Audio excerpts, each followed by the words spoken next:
네, 그러면은 파이썬 프로그래밍 수업 계속해서 진행하도록 하겠습니다. 자, 7주차인데요. 오늘은 자료 구조를 공부할 겁니다. 그래서 특별히 그 파이썬에서 빌트인 타입으로 제공하고 있는 튜플, 리스트, 딕셔너리 구조를 사용해서 우리 코딩을 좀 공부해 보도록 하겠습니다. 자, 학습 목표는 다음과 같습니다. 특별히 우리 자료 구조라고 이야기하면 자료를 저장하는 구조가 되겠습니다. 그래서 이 자료 구조가 왜 필요한지, 그리고 이게 어떤 특징들을 가지는지를 간단하게 설명해 보도록 하겠습니다. 그 다음에 투플, 리스트, 딕셔너리 이 세 가지 빌트인 타입이 있는데, 사실 이 빌트인 타입 하나 더 있어요. 셋이라고. 그래서 집합을 나타내는 그 자료 구조가 이렇게 있는데, 그 자료 구조 중에서 지금 튜플, 리스트, 딕셔너리에 대해서만 이야기를 할 거고, 그 다음에 튜플에 대해서 조금 집중적으로 이야기한 다음에 리스트, 딕셔너리는 아주 간단하게 설명하도록 하겠습니다. 그 다음에 이제 가장 중요한 게 지금까지 학습한 내용을 조합해서 프로그래밍을 하는데, 우리 지난번에 했던 STF 재고관리 프로그램이 있었죠. 그 재고관리 프로그램을 개선을 할 겁니다. 그래서 리스트하고 딕셔너리를 사용해서 프로그래밍 코드를 좀 더 개선해서 기존에 있었던 것보다 좀 더 유의미하게 변경하는 연습들을 좀 해보려고 합니다. 자, 우리가 지금 공부했던 거, 지난 시간에 공부했던 거를 잠깐 복습을 하고 넘어가도록 하겠습니다. 지난 시간에 우리가 배웠던 게 지역 변수, 전역 변수에 대한 이야기들을 했습니다. 그 다음에 모듈에 대한 얘기를 했었죠. 보시면은 이제 지역 변수와 전역 변수의 가장 큰 차이점, 중요한, 내용들을 이야기를 하자면, 요 지역 변수, 요거는 로컬이죠, 로컬. 그 다음에 전역 변수는 글로벌입니다. 자, 로컬이다 라고 이야기하는 거는 일부 영역에서만 유효하다 해서 유효성에 대한 얘기, 유효, 범위 혹은 유효성을 가지고 이야기를 했습니다. 그래서 유효 범위가 어디서부터 어디까지냐, 지역 변수는 로컬하게 그래서 함수 내에서 선언되어 있는 변수다 라고 이야기를 했었죠. 자, 함수 내에서 선언되어 있는 변수이기 때문에 지금 보면은 요 함수의 파라미터도 지역 변수로 보고 있습니다.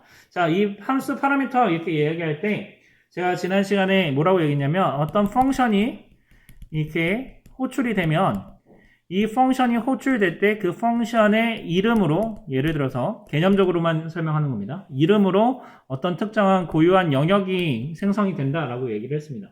우리 pythontutor.com에서 확인을 했었죠. 그래서 그 영역에서 파라미터 이름으로, 자, 이름으로 변수가 만들어지고, 그 다음에 argument 있죠. 우리가 넘겨주는 값이 되겠습니다. 그 argument로 초기화를 해줍니다. 자, 그래서 이 파라미터는 로컬한 영역에 의해서만 유효하고요. 그 로컬한 영역을 벗어나게 되면, 그러면은 그 벗어나게 되는 순간 그 변수가 없어지게 됩니다. 소멸됩니다. 그래서 지역 변수다라고 이야기를 하고, 전역 변수다. 모든 영역에 있어서 전부 다 해당이 되는 변수다라고 볼 수 있겠죠.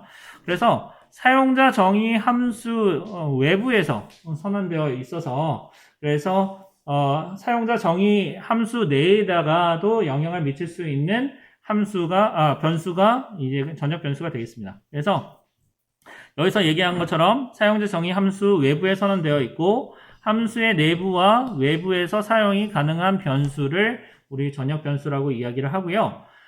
이 전역 변수가 사용되는 그 지점을 보게 되면 그 연산 두 가지가 있는데 리드 연산, 라이트 연산이 이렇게 있습니다. 리드 연산은 그 변수 값을 읽어드리는 연산이 되어 있고요.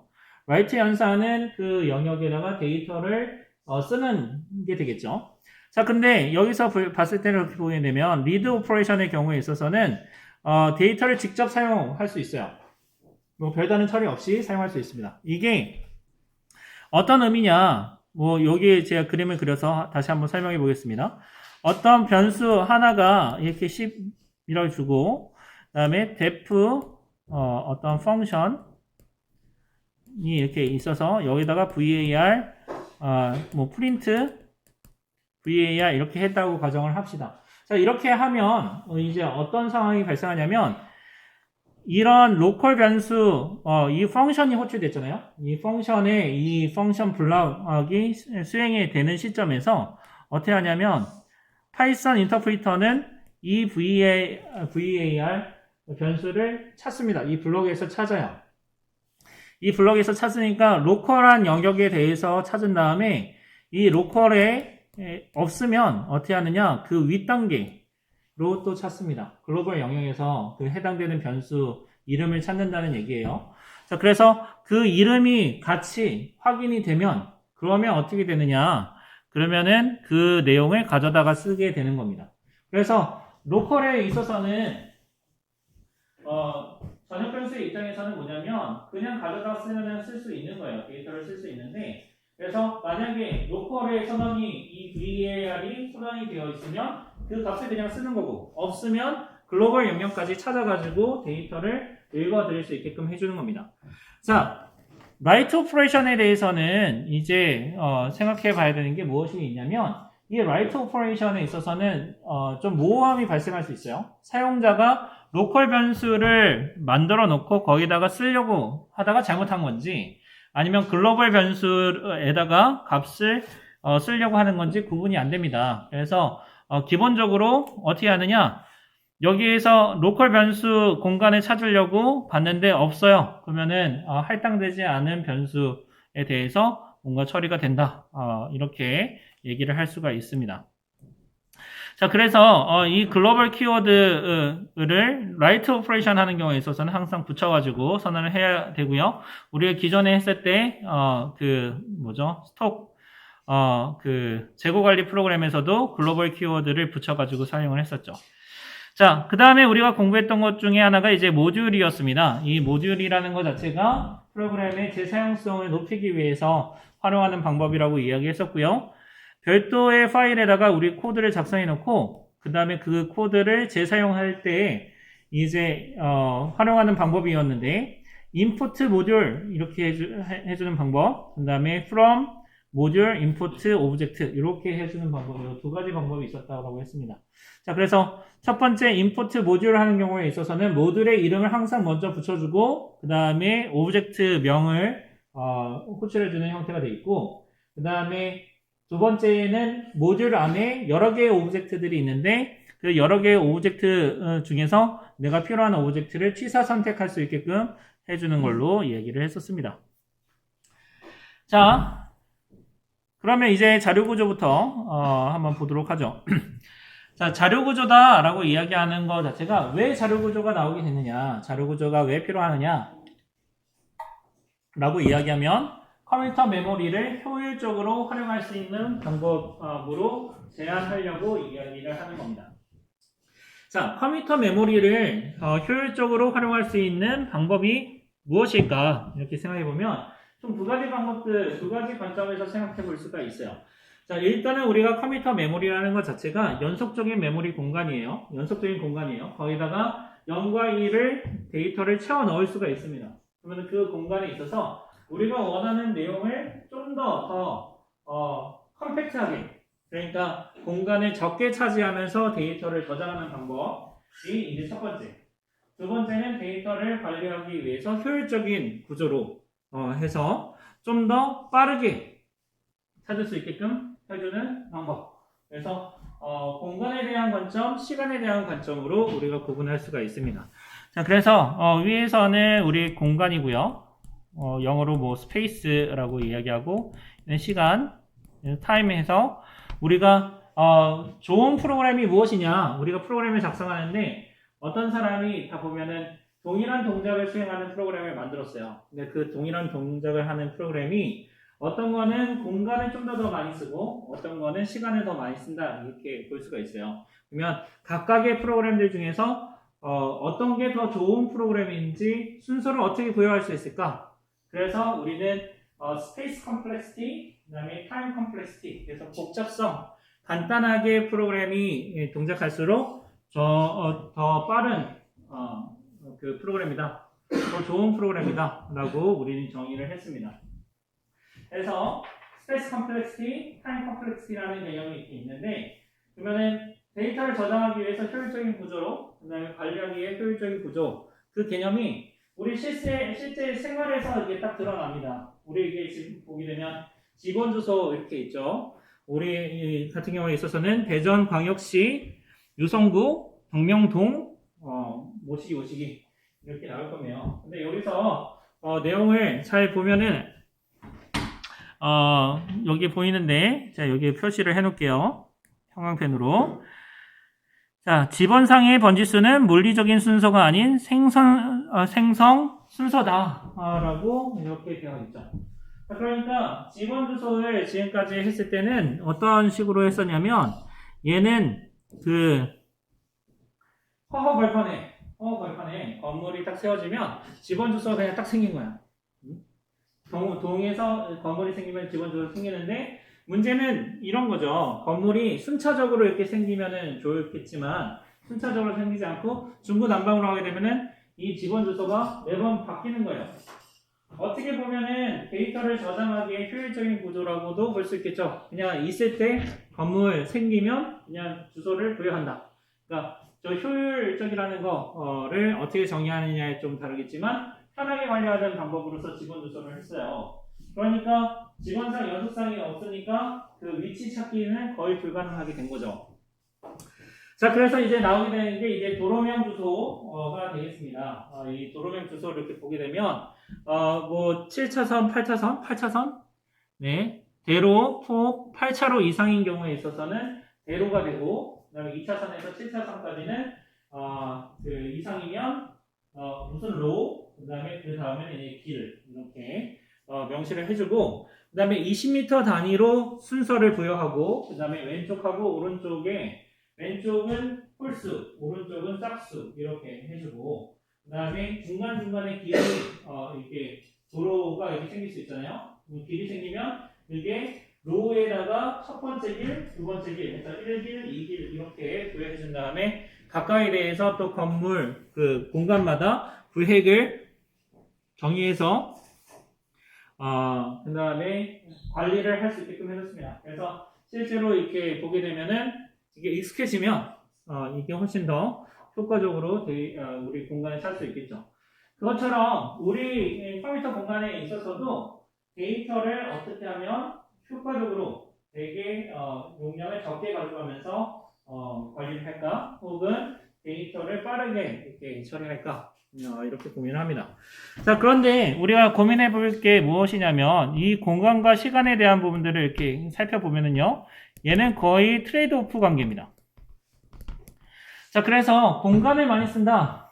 그러면은 시간을 세이브할 수 있고 시간을 조금 더 빠르게 동작시킬 수 있고 시간이 좀 많이 걸린다. 그러면 공간을 좀 아낄 수가 있습니다. 그래서 거의 대부분 트레이드 오프 관계인데 뭐 실례로 옛날에 우리가 프로그램 작성했을 때는 제가 컴퓨터 맨 처음에 다닐 때는 메모리 용량이 8메가였어요. 요즘에 64기가 막 이렇게 하죠. 8메가 메모리, 뭐 16메가 메모리를 가지고 게임을 돌리려고 하면은 시간이 굉장히 많이 걸렸습니다. 그리고 뭐 3D 게임은 뭐 생각도 못했고 거의 보통 2D 게임으로 많이 했었죠. 자, 했는데 공간에 대한 제약사항이 있으니까 그 공간 내에서 프로그램 동작하게끔 만들려고 되게 고민도 많이 하고 그 다음에 일종의 꼼수 같은 것도 되게 많이 하게끔 됐습니다. 그래서 알고리즘이 많이 발전하게 된 거고요. 시간, 공간이 제약되면 그 공간의 제약으로 인해 가지고 어떤 커다란 계산을 하려면 시간이 많이 들어갈 수밖에 없는 상황이었고요. 공간이 좀 넉넉하다라고 이야기하면 시간도 아주 쉽게 처리할 수 있게끔 되어 있습니다.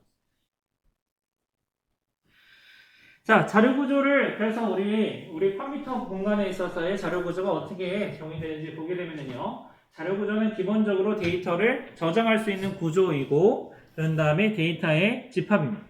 컬렉션입니다. 자, 그래서 데이터가 연속적인 공간에서 데이터를 저장할 건지, 아니면 이산적으로 다 떨어져 있는 공간에다가 데이터를 쓸 건지, 뭐 이렇게 처리를 해주는 건데, 메모리 공간에 접근할 수 있는 수단을 제공합니다. 우리 여기서 수단이라고 우리 이야기를 했어요. 수단. 자,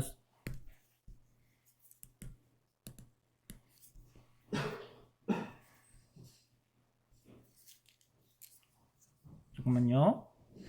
자, 여기서 수단이다 이렇게 얘기했으면 요거를 우리는 뭐라고 얘기하냐면 메소드다 라고 이야기를 합니다. 메모리 공간에 접근할 수 있는 수단을 제공한다. 메소드를 제공한다. 이렇게 되어 있고요. 그 다음에 데이터를 조작할 수 있는 수단을 제공한다. 라고 이야기를 합니다.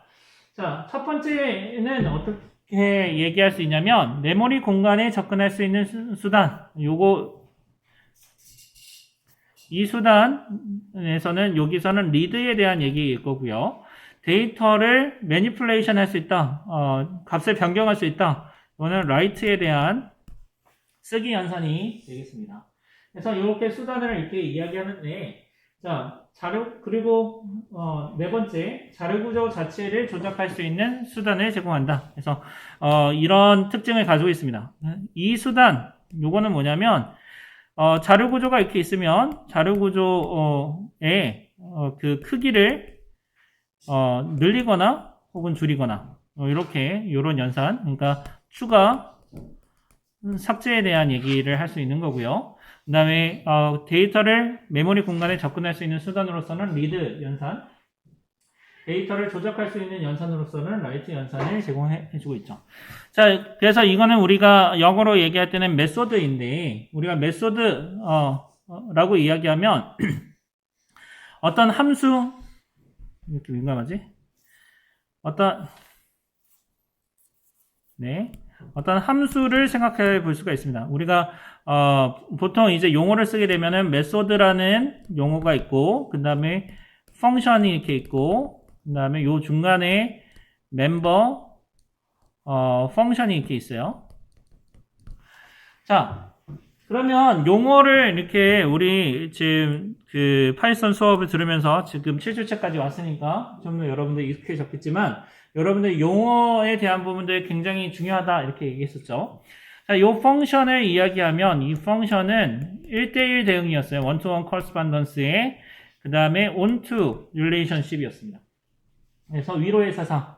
그래서 얘를 이렇게 이야기하면 무엇이냐면 인풋과 그 다음에 아웃풋을 연결시켜주는 게 이제 펑션입니다. 자, 입력이 주어지면 그 모든 입력들에 대해서 출력을 대응시켜주는 게 함수다 라고 볼 수 있어요. 자, 여기서 우리가 얘기할 때 메소드다 라고 이야기하면 그 메소드는 한글로 수단으로 번역이 되죠. 뭔가 변경할 수 있는 방법 혹은 수단이 되는 건데, 이 메소드를 이야기하면 여기에는 여러분들이 뭘 봐야 되냐면 항상 연결되는 오브젝트가 있다. associated object다 라고 얘기할 수 있는데, 연결된 오브젝트가 있어요. 그 오브젝트의 데이터를 가져오거나 아니면 데이터를 변경하는 수단인 거죠. 그러면은 여기 이 메소드다 라고 이야기하면 지금 제가 얘기한 거 다시 쓰면 연결된 오브젝트가 있고, 그 다음에 그 오브젝트에 대한 동작을 정의하는 것이 이제 메소드가 되는 겁니다. 자, 우리가 얘기할 때 이 메소드와 멤버 펑션을 같은 애다 라고 이렇게 정의를 하거든요. 자, 멤버 펑션은 뭐냐면 멤버라는 것 자체가 어디에 소속되어 있다라는 뜻이죠. 그래서 어떤 특정한 오브젝트에 소속되어진 펑션이 이제 멤버 펑션이고, 그 멤버 펑션을 우리는 메소드라고 이야기할 때도 있고 멤버 펑션이라고 이야기할 때도 있는 거죠. 자, 그래서 우리가 이게 딱 보게 되면 이 펑션이라는 것 자체가 보면은 어떤 함수, 어떤 오브젝트 없이 그냥 함수만 정의했을 때 우리 함수라고 하는 거고, 네, 어떤 오브젝트 내의 데이터를 관리하거나 아니면 데이터의 값을 가져오거나 데이터를 변경하는 것, 그것이 메소드다. 이렇게 보시면 되겠습니다. 나중에 클래스 할 때도 같이 또 나오는 개념이니까 참고하시면 되겠습니다.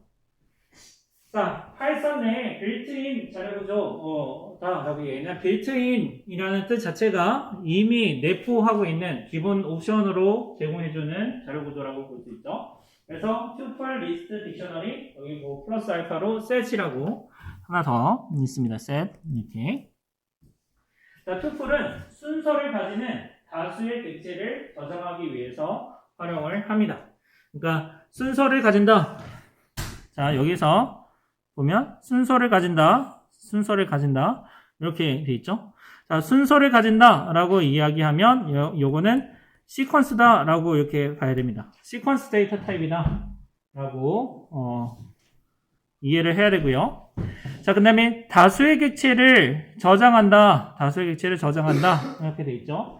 자, 여기서 다수의 객체라고 이야기했지 뭐 인티저를 저장한다, 뭐 문자열을 저장한다 이렇게 얘기하지 않았죠. 자, 그래서 여기서는 타입이 없습니다. 이 없고 내 마음대로 해도 돼. 인티저 정수값, 그다음에 소수 점값, 문자값 아니면 클래스 뭐든지 상관없이 요 전부 다 저장할 수 있습니다. 그래서 튜플하고 리스트의 공통점을 보게 되면 시퀀스다. 그 다음에 타입이 없다. 이런 특징을 가지고 있고요. 그 다음에 공통점이고요. 다른 점은 요겁니다. 튜플은 구조를 변경할 수가 없어요. 그러니까 한번 튜플이 생성이 되면 걔는 변경할 수가 없습니다. 값도 변경할 수가 없습니다. 그래서 우리는 뭐라고 하느냐? immutable structure다. 변경할 수 없는 구조다라고 이야기하고요.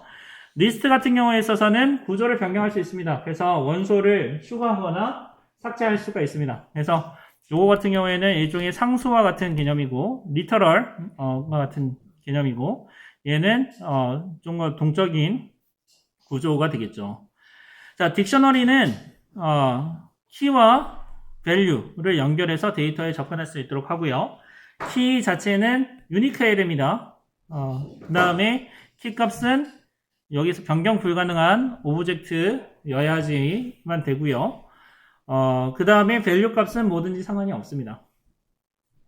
자, 구체적으로 한번 봐보도록 하죠. 자, 튜플을 이렇게 보게 되면 먼저 튜플을 생성하는 방법에 대해서 공부를 해야 됩니다. 자, 튜플을 생성하는 방법을 보게 되면 소괄호 쌍을 가지고 표현을 합니다. 그래서 소괄호를 이렇게 묶어가지고 우리가 그 표현을 하는데 주의해야 될 거, 자, 주의사항은 우리 소괄호를 이렇게 보게 되면 우리 이 소괄호가 두 군데 용법이 이렇게 있는데 여기에서 중간에 콤마가 들어가 있으면 얘는 튜플을 의미하고요.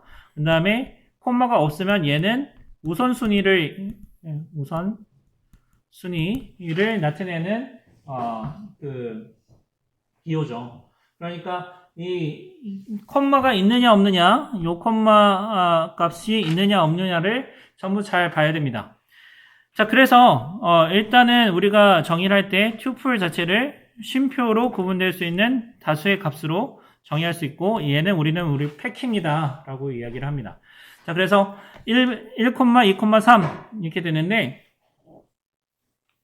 자, 1, 2,3 패킹이 어떤 원리로 되어지느냐, 얘가 assign 오퍼레이터를 기준으로 해서요, 왼쪽은 공간, 오른쪽은 value다 이라고 얘기했죠. 자, 오른쪽 value다 이렇게 보니까 1, 2,3은 3개잖아. 3개니까 요 3개를 왼쪽에 있는 거는 공간이 하나고 이 공간 하나에다가 3개의 데이터를 넣으려고 하니까 어떻게 되나요? 이렇게 묶어가지고 이렇게 집어넣는 거죠. 그래서 튜플로 만들어서 패킹한다 라고 되어 있습니다. 자, 그 다음에 튜플은 다수의 변수 값으로 값을 전달할 수 있는데 이거는 우리는 언패킹이다 라고 이야기를 합니다. 그래서 그 패킹이라는 것 자체가 뭔가 싸다, 백팩 하는 것처럼 우리 가방에다 짐 싸는 것처럼 근데 언팩하면 가방 푸는 거죠. 그래서 1, 2, 3 이렇게 하나의 튜플을 받는 쪽에 A1, A2, A3 이렇게 변수가 3개가 있으면 요 3개를 3개로 이렇게 각각을 집어넣는 거예요. 그래서 대응시켜서 값을 쓰게 되어 있습니다. 자, 이런 패킹과 언패킹을 보게 되면 파이썬에서 고유하게 제공해주는 기능이 되겠습니다. 파이썬에서 제공해주는 기능인데, 자, 앞에서 제가 얘기했을 때 파이썬 안에서 리스트, 그다음 튜플이 다수의 객체다라고 얘기를 했었어요. 다수의 객체를 저장할 때 활용한다. 이렇게 있죠. 다수의 객체를 저장하기 위해 활용한다 했죠. 자, 그러면 다수의 객체를 저장한다. 이 말에서 보게 되면 다수의 객체라고 얘기했을 때 제한사항이 없는 거죠. 제한사항이 없습니다. 어떤 특정한 조건을 부합해야 된다. 이런 얘기가 없습니다. 다음 학기 여러분들이 배우게 될 C, C++ 같은 경우에 있어서는 어떤 어레이 타입이다 라고 이야기하면 연속적인 메모리 공간에 데이터를 저장할 때 동일한 종류의 데이터만 저장할 수 있게끔 되어 있습니다. 그런데 여기서는 다수의 객체를 저장한다 라는 것 자체가 무슨 말이냐? 어떤 타입이 오든지 간에 상관이 없다 라는 겁니다. 그거는 무슨 말이냐? 프로그래밍 환경이 요 제한사항이 없다라는 거죠. 요 프로그래밍 환경이 이런 타입에 대한 것들을 유추해서 실행한다라는 얘기가 되는 겁니다. 자, 그래서 타입 인퍼런스 시스템이다라고 이야기를 하는데 이 파이썬 프로그래밍 환경에서는 보게 되면 이런 타입에 대한 추론을 자동으로 해주기 때문에 그리고 처리하는 것도 자동으로 해주기 때문에 성능이 떨어져요.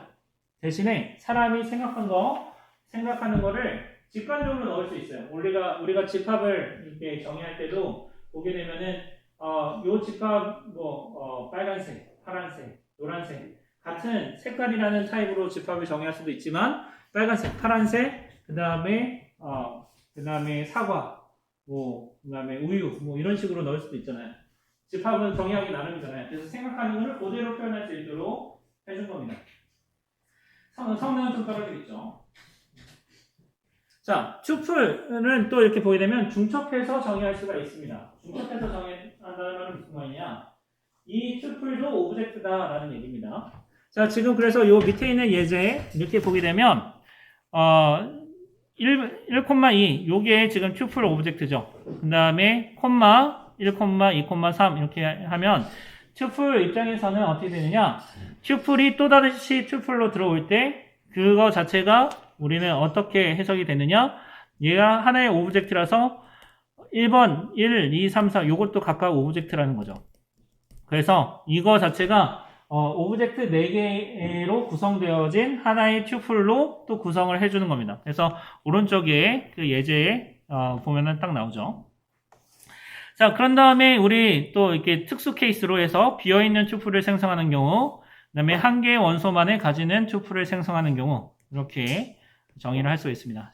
그래서 우리가 싱글톤, 이렇게 얘기할 때, 싱글톤에서, 괄호를 사용해서 우리가 정의할 수도 있거든요. 그래서 1 이렇게 해주면, 이 지금 소괄호에 1 이렇게 넣어준 것 자체가, 보면 우선순위 오퍼레이터랑 같기 때문에 싱글톤 안에는 싱글 튜플이 들어가 있는 게 아니라 그냥 숫자 1이 들어가 있습니다. 그래서 얘를 싱글톤으로 제대로 해주려면 뒤에다가 콤마를 항상 이렇게 붙여야 된다. 이렇게 보시면 되겠습니다. 자, 그 다음에 우리 보게 되면 인덱싱 하는 거 순서를 가지고 있기 때문에 시퀀스 데이터 타입이기 때문에 인덱스를 줄 수가 있습니다.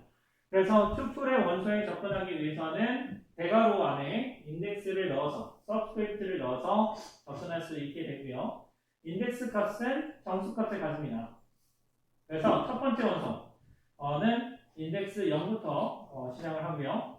양수로 구성되어 있는 인덱스는 저정된 순서대로 접근을 합니다. 그러니까 왼쪽에서부터 오른쪽으로 접근을 하고요. 그 다음에 음수 인덱스는 역순으로 해서 오른쪽에서부터 왼쪽으로 접근을 합니다. 그래서 그 예를 보면 튜플을 구성한다고 했을 때 1, 2, 3을 구성했다고 하면 튜플에 1 하게 되면 서브스페이스 1을 하게 되면 0번째, 1번째 그래서 2가 나오게 되고요. 튜플에 마이너스 2 하면은 0번째, 마이너스 1번째, 마이너스 2번째 이렇게 해서 동일한 결과를 반환해 주는 거죠. 그래서 0번째, 1번째, 2번째, 네, 마이너스 1, 마이너스 2 이렇게 역순으로 카운팅을 해서 인덱스로 해당 원소에 접근할 수가 있게 되겠습니다.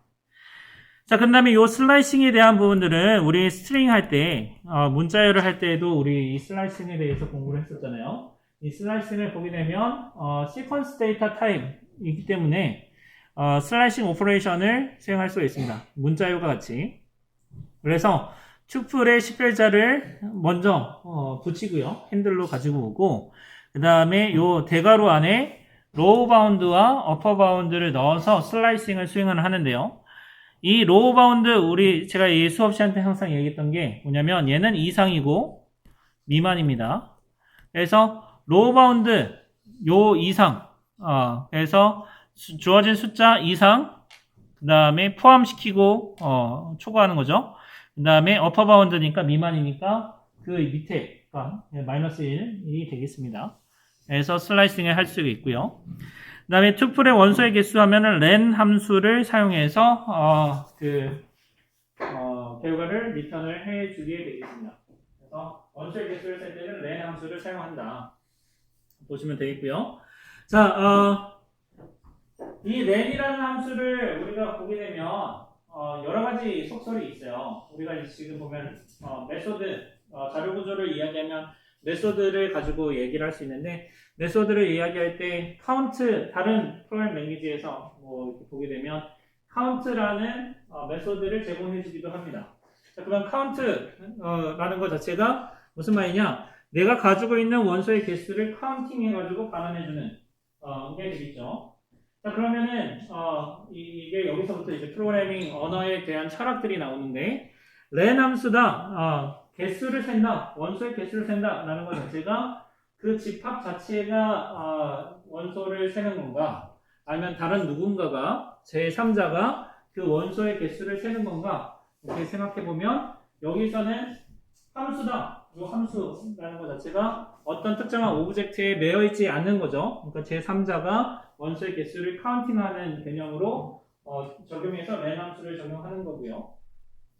그 다음에 다른 프로그램 랭귀지에서는 그 오브젝트, 자료 구조 내에서의 원소의 개수라는 것 자체가 그 오브젝트에 국한되어진 고유한 데이터를 접근해서 카운팅하는 거니까 메소드로 가져가야 된다라고 해서 그렇게 하는 겁니다. 그래서 주어진 함수를 그냥 주어진 기능들을 잘 접목해서 사용을 하시면 되겠습니다.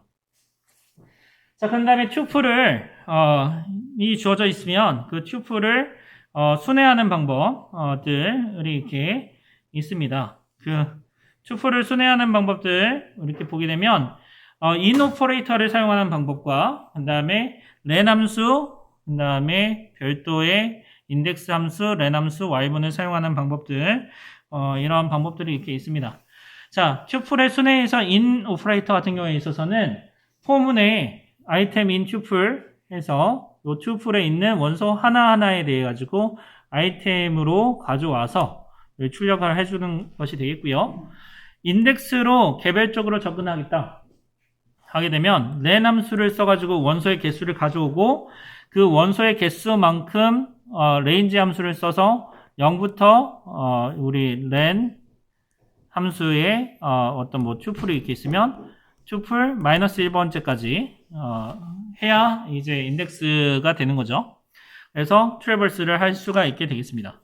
자, 그런 다음에 별도의 인덱스 변수 len 함수 y문을 사용하는 방법으로서 다음 같은 방법을 사용할 수 있는데 while i가 len보다 작을 때까지 미만일 때까지 계속 조건이 부합하면 동작하죠. 그래서 인덱스 i를 계속 증가시키는 방법으로서 튜플을 사용해 볼 수가 있습니다.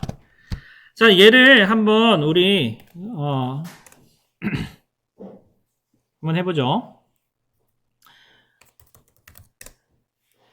자, 투풀 가지고 연습을 할 건데요. 뭐 투풀 뭐 되게 쉽습니다. 우리 자료 구조를 이야기할 때 뭐 1, 2 이렇게 해볼까? A는 1, 2 이렇게 하고 그러면은 프린트 A 이렇게 해주면 화면에 1, 2 이렇게 들어오는 거 뭐 잘 알 수 있겠죠? 자, 그 다음에 다수의 오브젝트다 라고 이야기했고 그 다음에 타입은 상관없다 라고 얘기를 했습니다. 그러면 2하고 뭐 2.0 하고 그 다음에 ABC 이렇게 하고 프린트 A 이렇게 투표를 하게 되면 첫 번째는 정수값, 두 번째는 소수점, 플로트값, 그 다음에 세 번째는 스트링 이렇게 들어와서 마음대로 추가 삭제를 할 수가 있습니다. 자, 그런데 왜 투표를 쓰지? 이런 생각 해볼 수 있죠. 투표를 어디에 썼을까? 이런 것들 생각해 볼 수 있을 텐데 자 여러분들 프로그래밍 공부를 많이 미리 그 선행학습을 한 사람들 이렇게 보면 변수 두 개가 있어요. A1에다가 10을 넣고 A2에다가 뭘 해볼까? 마이너스 10을 넣어볼까? 프린트 A1, A2 이렇게 해보겠습니다. 그러면 10, 마이너스 10 이렇게 딱 나오죠. 자, 이렇게 됐어요. 자, A1과 A2 변수에다가 10, 마이너스 10 이렇게 넣었는데 이 변수값 두 개 바꾸고 싶으면 어떻게 해야 되지? 어떻게 해야 되지? 변수 값 두 개 수합한다고 하죠. 수합하려면 어떻게 해야 되죠? 변수 하나 만들어가지고 이렇게 하죠. 자, 그거 한번 보여주죠. 자, 그게 무슨 말이냐? A1에다가 A2를 넣는 순간 이렇게 넣는 순간 A1의 값이 소멸되니까 디스트럭티브 업데이트잖아요. 소멸되니까 A2를 A1에다가 이렇게 딱 넣기 전에 A1에 있는 값을 저장해야 된다라는 거죠. 자, 그러면은 A1 뭐 템프 이렇게 만들어서 A1 이렇게 넣고 그 다음에 A1에다가 A2를 넣고 A2에다가 템프 해서 프린트 A1, A2 해주면 이렇게 두 개의 값이 바뀐다. 자, 여기까지는 우리가 일반적으로 배우는 프로그래밍에서 이렇게 하고요. 자, 파이썬에서는 어떻게 하느냐?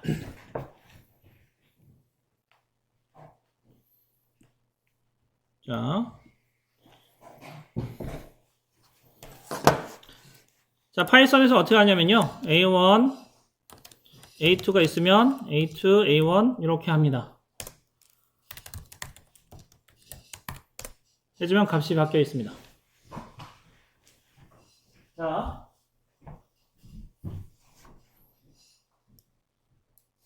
C, C++ 같은 경우나 다른 프로그램 랭귀지에서 이렇게 보게 되면 세 줄짜리를 써야 돼요. 세 줄짜리. 값을 바꿔라 라고 이야기하는 것 자체가 뭐냐면 임시 공간 하나 만들어 놓고 그 다음에 값을 저장하고 임시 공간에 저장되어 있는 값을 다른 변수에다 집어넣는 요 일련의 세 가지 오퍼레이션이 우리 파이썬에서 제공해주는 그 패킹과 언패킹을 사용하게 되면 자동으로 처리가 됩니다. 한 줄로, 세 줄이 한 줄로 바뀌는 거죠. 자, 이 의미를 보게 되면 여러분이 딱 봤을 때 A2, A1이 이렇게 있으면 A1, A2에다가 이렇게 교환해서 집어넣으세요 라고 직관적으로 볼 수가 있겠죠. 생각할 수 있겠죠.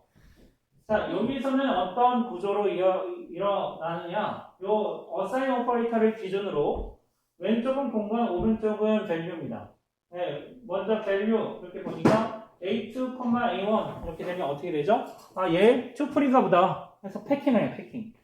패킹을 해주고 그래서 하나의 튜플로 만들어주고요. 그 다음에 왼쪽 공간에 보니까 A1, A1, A2예요. 그러면 얘 언패킹 해야 되네? 라고 해서 언패킹을 해주는데 변수 값을 가지고 우리가 지금까지 공부했던 거 보면 오른쪽에 있는 value에 대한 부분들은 변수로부터 값을 가지고 와서 그 값으로 변환을 시켜줬어요. 그래서 여기 이 튜플을 했을 때는 이제 요 기준을 보게 되면 A1에 마이너스 10, A2에는 10 이렇게 들어가 있습니다. 10, 마이너스 10 이렇게 들어가 있고 언패킹을 하는 순간에는 마이너스 10, 그 다음에 10의 값이 이렇게 들어가는 거죠. 맞나? 네, A2가 10이고 여기가 마이너스 10이니까 이렇게 들어가면서 10, 마이너스 10 이렇게 들어가서 언패킹을 해줍니다. 자, 이런 형태로 우리가 코딩을 하게 되면 좀 더 직관적이고 되게 코드를 더 깔끔하게 구성을 해줄 수가 있습니다. 그러면 우리가 이제 나중 돼서 소팅도 공부하고 그 다음에 서칭 하는 부분들도 배우게 될 텐데 그 부분에 있어서 도움이 많이 되는 거죠. 대신에 이렇게 하면 성능은 더 떨어진다. 패킹, 언패킹 하는 이런 오퍼레이션은 파이썬에서 고유하게 제공해주는 기능이잖아요. 그래서 우리가 파이썬에 있는 기능들을 활용해서 코딩을 하는데 그 기능들이 다 장단점이 있더라. 트레이드오프가 있더라. 그래서 직관적으로 코드를 작성할 수는 있지만 성능은 좀 떨어질 수 있다. 그래서 여러분들이 프로그래밍 할 때는 어떤 프로그래밍 언어를 사용하면 좋을지 그거를 알아차리는 것도 그것도 분석하는 것도 여러분들 실력이라고도 볼 수가 있겠습니다.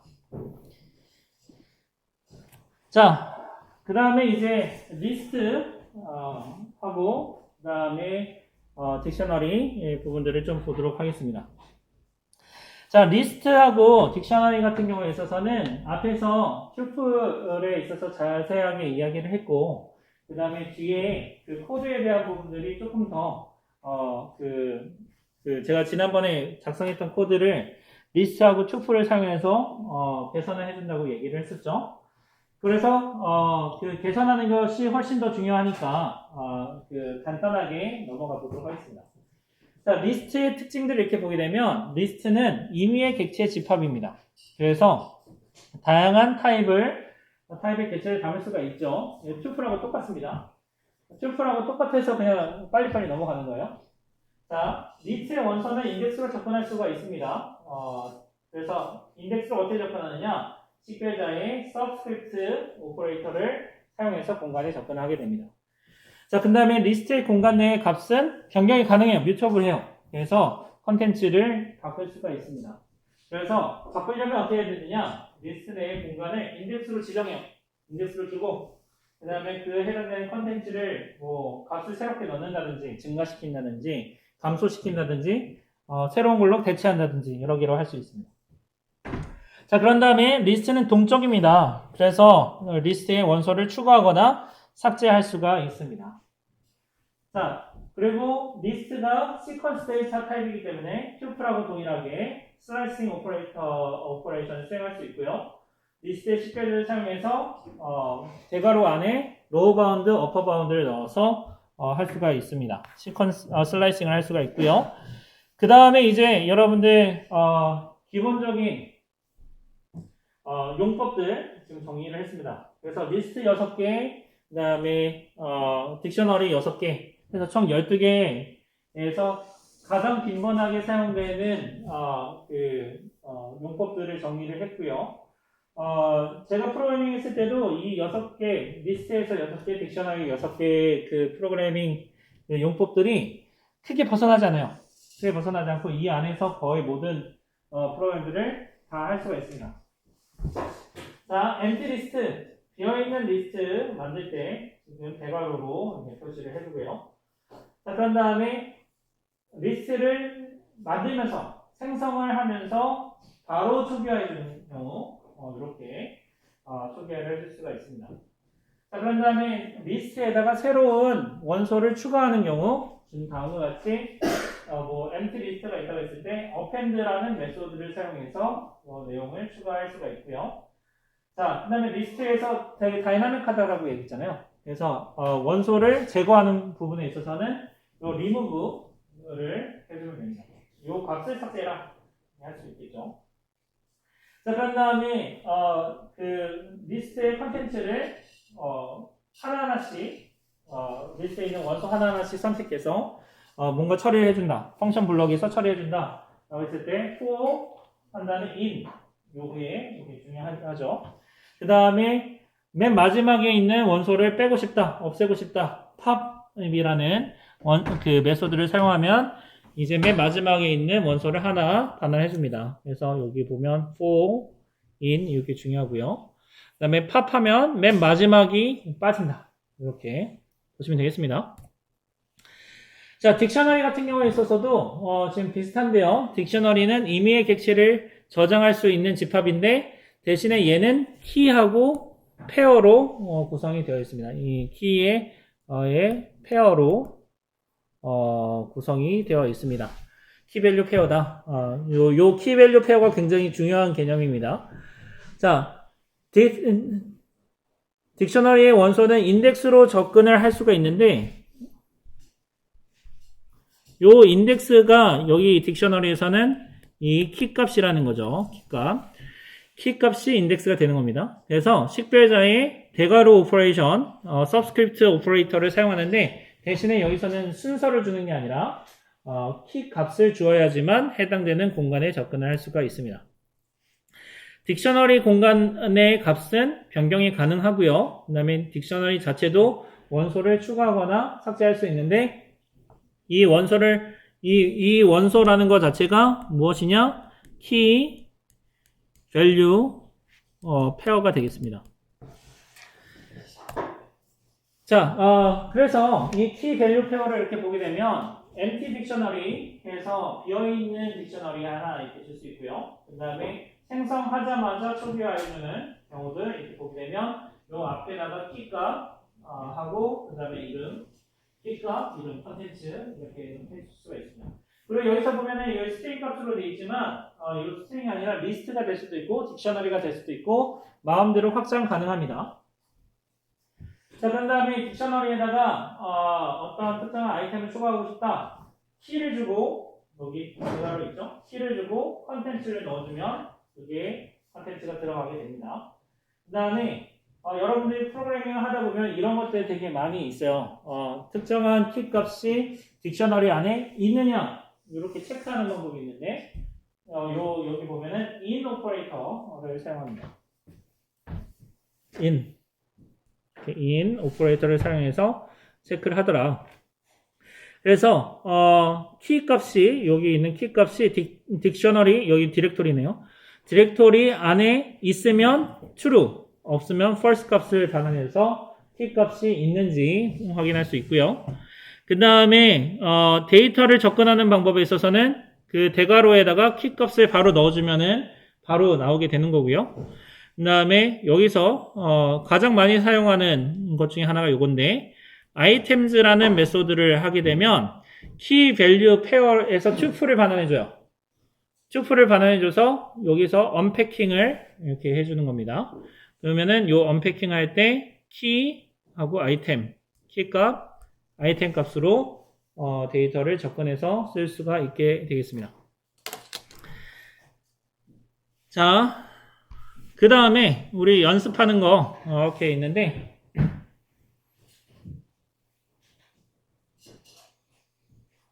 어떻게 할까요? 바로 할까? 바로 하면은 더 일찍 끝나잖아. 바로 그냥 하겠습니다.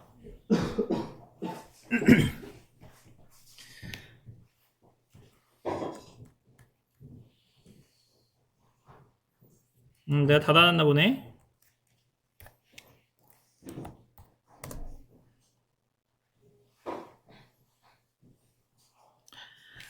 자, 제 stf.py 파일 이렇게 해놨습니다. 여기 보시면은 요 파일 자체가 아까 했었던 거네. 자, 잠깐만. 원래 코드를 내가 다운받아야겠다. 안 되겠다. 잠깐만요.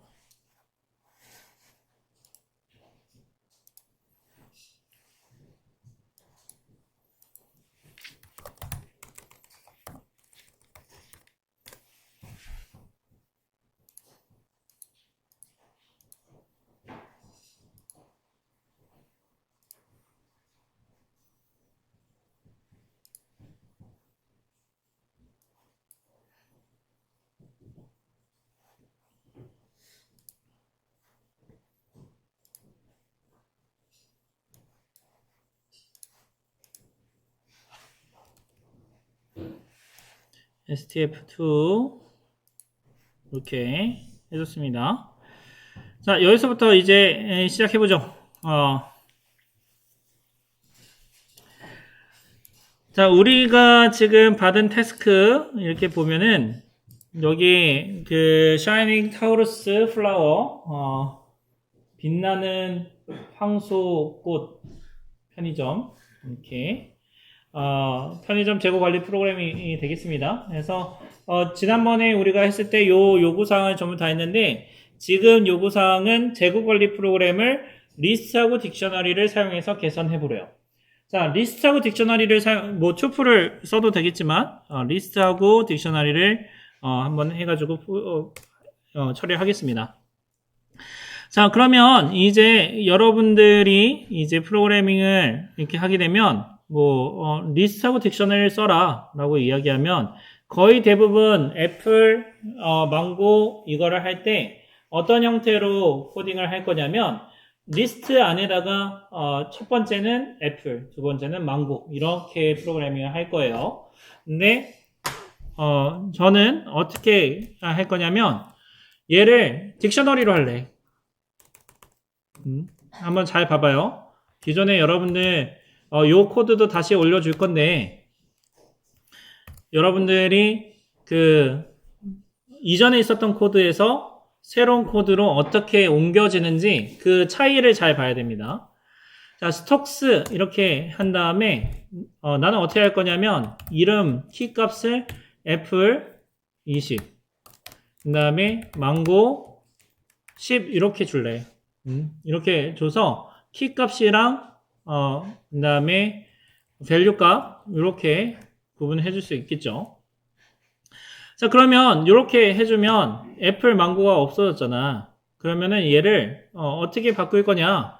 셀 애플 할 때 어떻게 하나요? 요게 할 때 요게 스톡으로 글로벌 스톡스로 바꾸고 그 다음에 여기에 스톡스 그 다음에 애플 이렇게 바꾸겠지?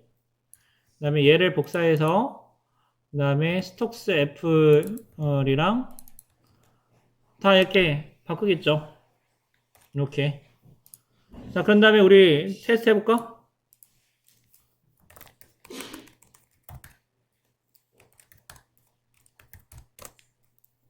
파이썬, 그 다음에 stf2. 자, 애플 not defined네. 27번째 줄. 이거 애플이 없었잖아. 이거죠? 스톡스의 애플.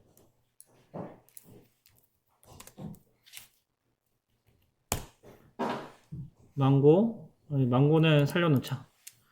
망고는 살려놨습니다.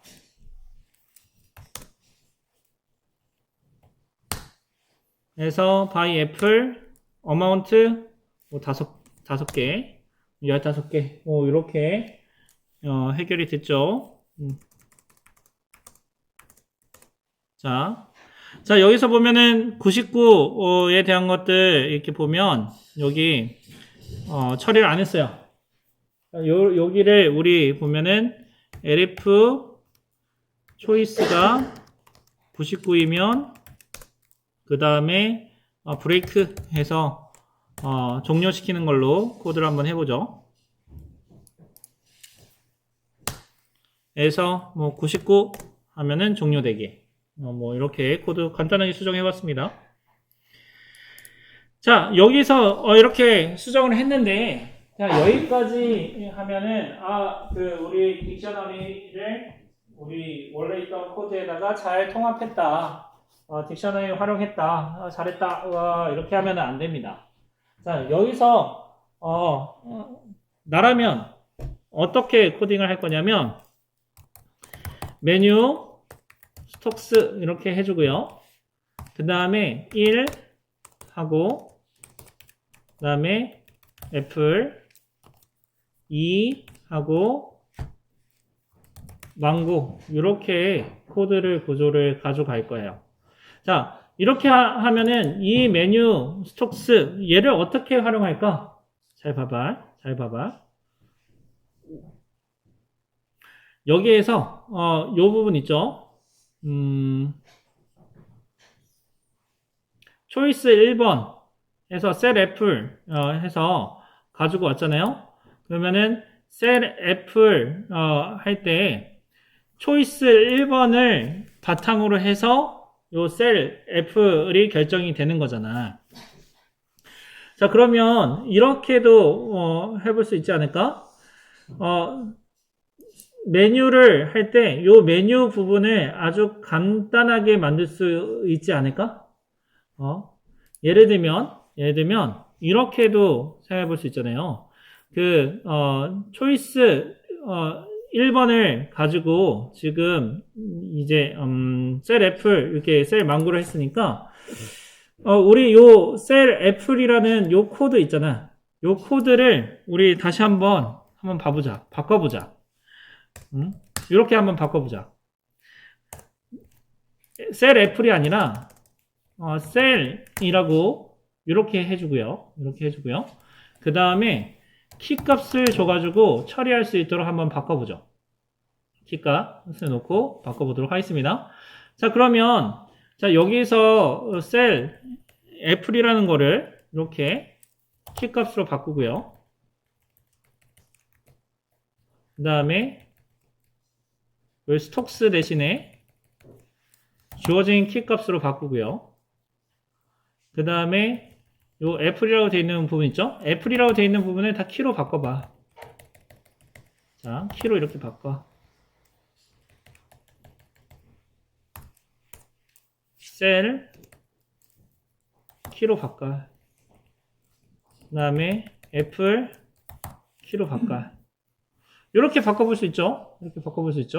자, 이렇게 바꿨는데 사실 요거는 충분하지가 또 않습니다. 왜냐면 봐봐, 여기에 있는 1000이라는 값이 보게 되면 이 1000이라는 값 자체가 제대로 처리가 안 되는 거잖아. 그러니까 어떤 거를 할 수 있나요? 변수값을 여기다가 좀 더 추가할 수 있지 않을까?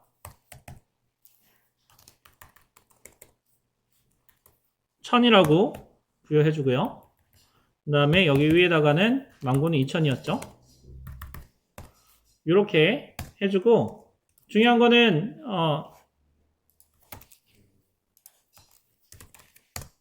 이렇게 해서 주석을 달아놔야지. 보면은 키값은 name, 그 다음에 value는 list인데 첫 번째는 뭐죠? count, 스톡이고 두 번째는 price다. 이렇게 얘기해서 한번 해볼 수 있겠죠. 자, 그러면 자, 스톡에서 애플 20하고 1000, 10하고 2000 이렇게 했습니다. 그러면 여기 1000이라고 되어 있는 게 어떻게 되느냐? 스톡스의 키에다가 프라이스 값이 되는 거고, 그 다음에 여기 있는 게 0번째 이렇게 0번째 어마운트도 0번째로 바꿀 수 있겠죠. 그 다음에 여기 애플이라고 되어 있는 부분도 있죠. 이것도 키값으로 키로 바꾸면 되겠습니다. 자, 이렇게 되면 요 두 개에 있는 코드가 필요가 없어집니다. 필요가 없어지면서 어떻게 되느냐? 어떻게 쓸 수 있느냐? 그러면 여기 부분들도 바뀌어요. 초이스가 1이면 여기에다가 셀 애플 대신에 셀의 애플 이렇게 해주면 되겠지? 키값이니까 이렇게 망고 이렇게 해서 보겠습니다.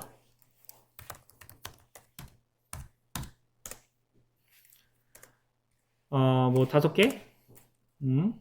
자, 그러면 STF 부분들 저 부위에 좀 바뀌었죠? 나중에 좀 수정해야 되겠죠?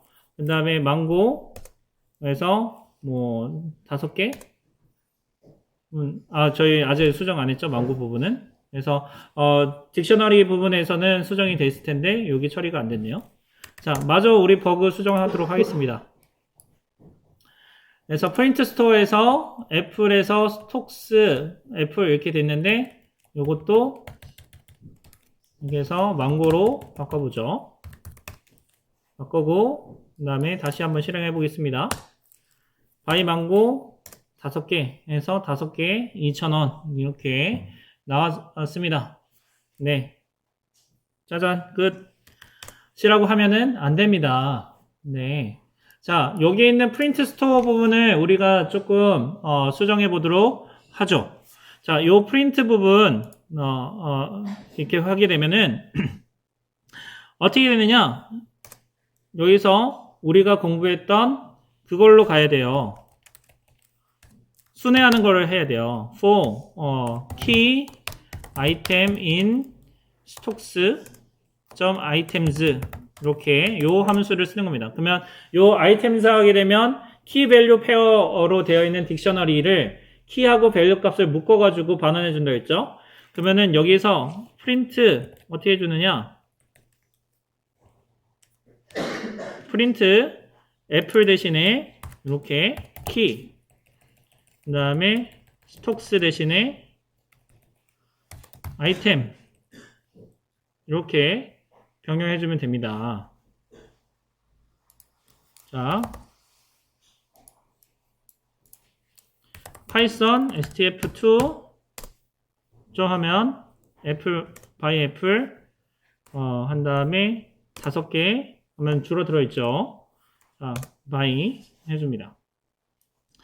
자, 이렇게 해주면은 장점이 있어요. 어떤 부분에 있어서 장점이냐?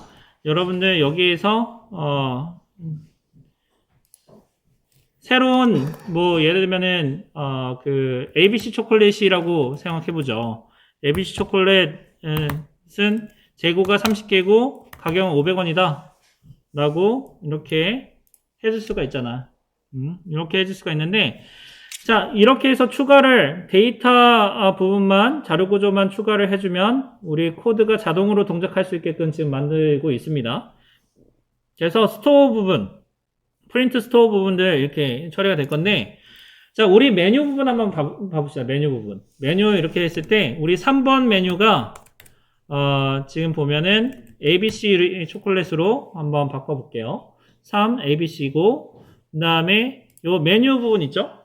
메뉴 부분. 요 메뉴 부분 어떻게 바꾸면 될까? for key item in menu stocks items 해주고 그 다음에 여기 프린트 부분 있죠?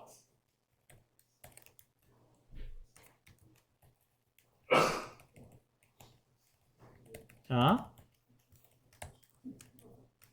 이렇게 프린트 해주고 그 다음에 요 앞에 부분 이렇게 있죠?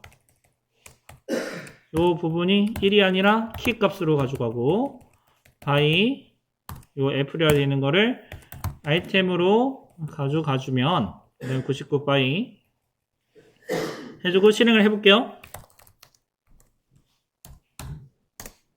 해주면 우리 ABC 메뉴 그대로 나와줬습니다. ABC 애플 망고 ABC 이렇게 했는데 3번 누르면 아무것도 안 되죠. 우리 그 해당되는 코드를 안 써줬으니까. 그죠? 자, 다음 봐보세요. 자, 봐보세요. 자, 여기서부터 여기까지 날려버릴 겁니다. 그래서 이렇게 날려버리고 뭘 해줄 거냐? 뭐 어떻게 해주면 될까? if choice가 99가 아니면 자, 이런 99가 아니다. 요 99면 일단 패스 해놓고 그 다음에 else elif로 합시다. elif choice가 99면 그러면은 break 그 다음에 else 패스 뭐 요 기본 구조는 한번 가져가죠. 나중 되면은 다른 기능들 추가할 거라서 자, 초이스 99 이렇게 했고요. 그 다음에 여기에서 뭐 해주면 되느냐면 자, 키 셀 이렇게 해주는데 앞에 키 값이랑 카운트 있었죠. 자, 어마운트 요거 받는 거는 있어야 되고 어마운트 받는 건 있어야 되고, 키값 어떻게 해주면 될까요? 메뉴 스톡스 앞에서 만들었잖아. 그 다음에 초이스 넣어주고, 그 다음에 어마운트 넣어주면, 네, 되죠.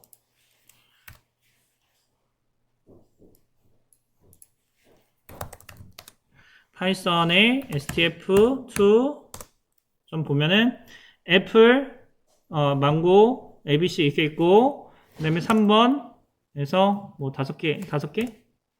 그래서 5개 빠졌죠. 금액에 또, 자, 또 5개. 자, 3번 5개. 해주면 2,500원 남고, 그 다음에 또 재고 빠졌습니다. 자, 여러분들이 다른 프로그래밍을 공부하겠다고 얘기하는 다른 전공 학생들이랑 여러분들이 어느 부분에서 달라야 되느냐? 이 부분에서 달라야 됩니다. 그러니까 단순하게 지난번 코드에서 딕셔너리하고 리스트를 사용해서 프로그래밍을 작성해봐라 라고 이야기하면 앞에서 그냥 제가 단계별로 보여줬잖아. 리스트하고 딕셔너리 그냥 적용만 하면 돼. 그런데 핵심은 무엇이냐? 여러분들이 나중에 컴퓨터 공학도로서 돈 버는 거 어떻게 돈을 버느냐? 이렇게 해서 프로그램 배포를 했습니다. 지금 프로그램 배포를 하고 요 망고도 이제 의미가 없어지는 거죠.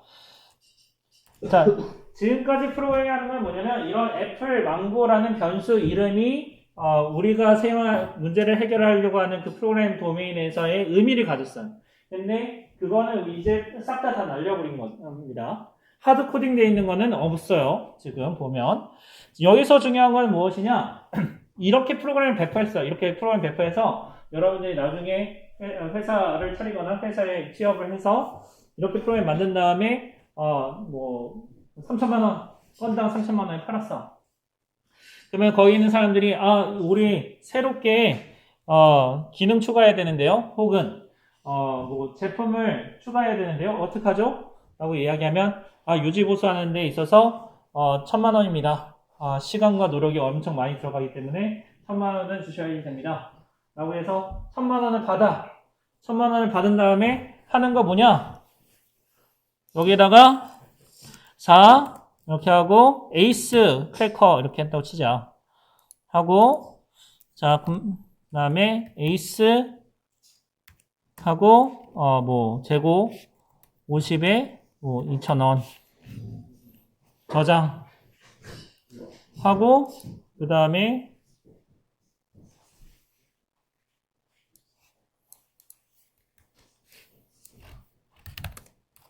파이썬 stf2 파이 하면은 에이스 그냥 추가되는 거예요.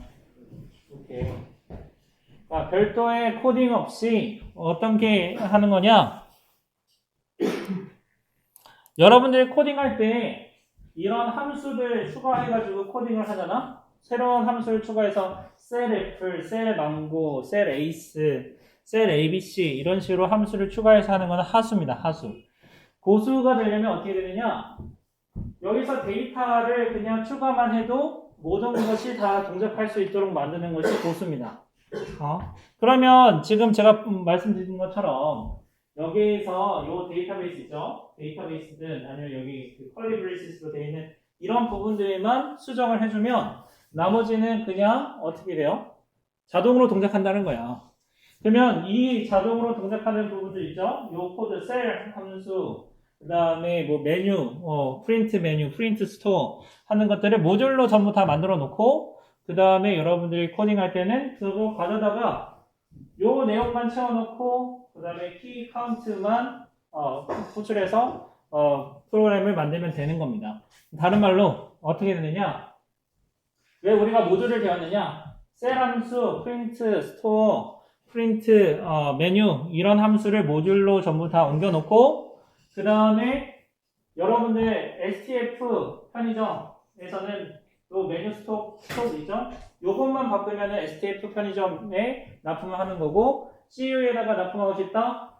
그대로 나머지 재사용하면서 위에 것만 바꾸면 CU에다 납품하고 세븐일레븐에 납품하고 그래서 여러분들이 돈을 버는 겁니다. 그러면 여러분들이 코스트 이펙티브하게 가성비 좋게 코드는 한 번 짜고 그 다음에 적은 노력으로 해서 돈을 벌 수 있는 것이 우리 분야가 되겠습니다. 자, 여기까지 하도록 하겠습니다.